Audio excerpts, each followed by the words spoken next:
Un code de la pêche et de l'aquaculture est en préparation. Un atelier sur les textes d'application de la loi a réuni la semaine dernière les acteurs du secteur halieutique de Côte d'Ivoire. Ils ont passé en revue les textes régissant l'activité de pêche et d'aquaculture. Le point avec Jean-Luc Gbongbo. Ils sont une cinquantaine d'acteurs à former le groupe de travail pour l'élaboration du code de la pêche.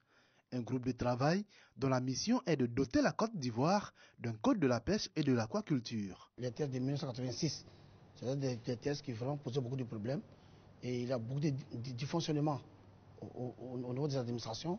Mais avec les tests actuels que nous avons commencé à étudier, vraiment l'environnement est bon et nous pensons qu'avec ces tests, la pêche pourra retrouver son premier rang. Les acteurs sont pris en compte dans toutes les prises de décision. Parce que quand on dit acteur, c'est l'élément premier. Ce sont 21 projets de textes réglementaires qui sont examinés par les acteurs. Des textes qui visent notamment à remédier aux pratiques illicites de pêche, améliorer les conditions de vie et de travail des pêcheurs, favoriser la création d'emplois et à contribuer à la sécurité alimentaire. Il y a un certain nombre déjà de projets qui ont commencé à être mis en œuvre. Voilà. Aujourd'hui, il s'agit justement de baliser le terrain pour que tous les acteurs puissent trouver en interne les outils de la production, les outils de la commercialisation.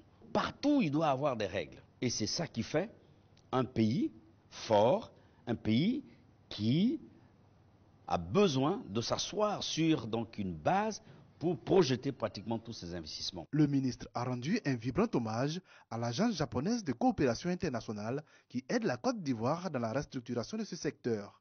La pêche et l'aquaculture génèrent près de 600 000 emplois directs. Malgré cette importance socio-économique, le secteur restait faiblement doté en texte, d'où ce nouveau code qui devrait lui donner toute son opérationnalité.